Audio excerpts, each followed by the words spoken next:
Jadi ternyata kunci kebahagiaan itu di Quran bukan uang. Kunci ketenangan, kesuksesan itu bukan harta benda, bukan jabatan, bukan kedudukan.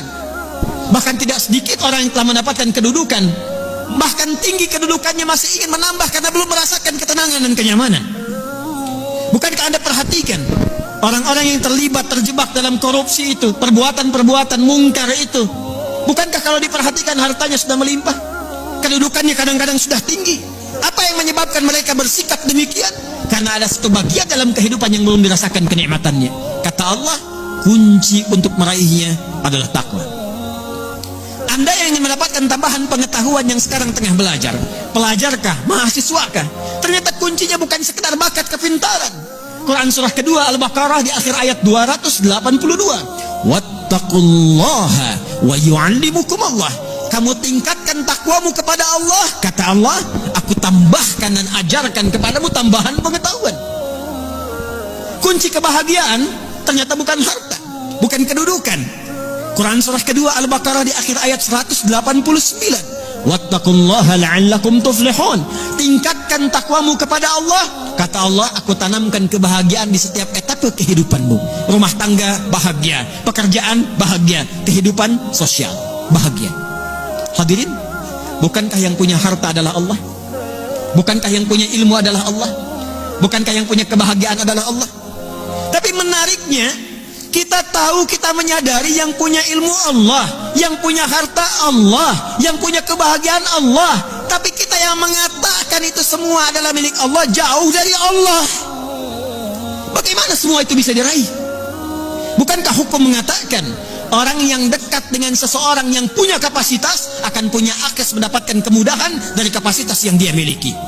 Orang yang dekat dengan pejabat dibuka akses dari jabatannya. Orang yang punya kedekatan dengan orang yang punya harta dibuka kelapangan untuk mendapatkan bagian dari hartanya. Hukum itu berlaku. Seseorang yang dekat dengan Allah, apa yang sulit bagi Allah untuk melimpahkan kepada hambanya. Jadi problemnya, kalau ada orang sukses di pekerjaan, kurang bahagia di rumah tangga, mungkin mohon maaf bukan karena kurang dolarnya, bukan karena kurang hartanya, boleh jadi yang kurang takwanya. Kalau ada orang yang merasakan kurang mendapatkan kedudukan, bukan kurang tingginya, bukan kurang hebatnya, mungkin yang kurang takwanya.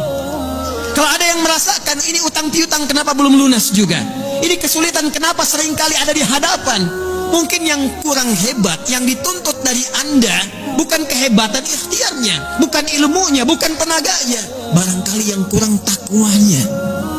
Itu yang menjadikan Nabi seringkali mengingatkan kepada setiap umatnya dari sejak zaman sahabat ridwanullahu alaihim jami'a, yang diteruskan dengan riwayat sampai ke kita. Tidak sedikit kalimat Nabi yang pertama disampaikan nasihatnya, takwa. Al-Imam An-Nawawi rahimahullah saking pentingnya dengan takwa ini menyantumkan nomor hadis ke-18 dari Al-Arba'innya an Mu'adz bin Jabal wa Jundub bin Junadar radhiyallahu ta'ala anhuma anin Nabi sallallahu alaihi wasallam qala ittaqillaha haitsu ma kunta wa atbi'is sayyi'atal hasanata tamhuha.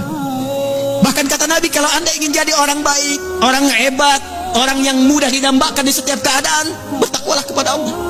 Ketika takwanya meningkat, keburukannya Allah tutupi, kebaikannya nampak. Siapa yang tidak senang dengan orang baik? Kalau dia pejabat, dia akan menjadi pejabat yang baik. Kalau dia hartawan, dia akan menggunakan hartanya pada kebaikan. Kalau dia ilmuwan, dia akan kreasikan ilmunya pada kemaslahatan. Jadi siapapun yang mampu meningkatkan takwa, kata Nabi, Allah akan rubah pribadi itu menjadi pribadi yang lebih baik dan bermaslahat dengan takwanya dalam kehidupan.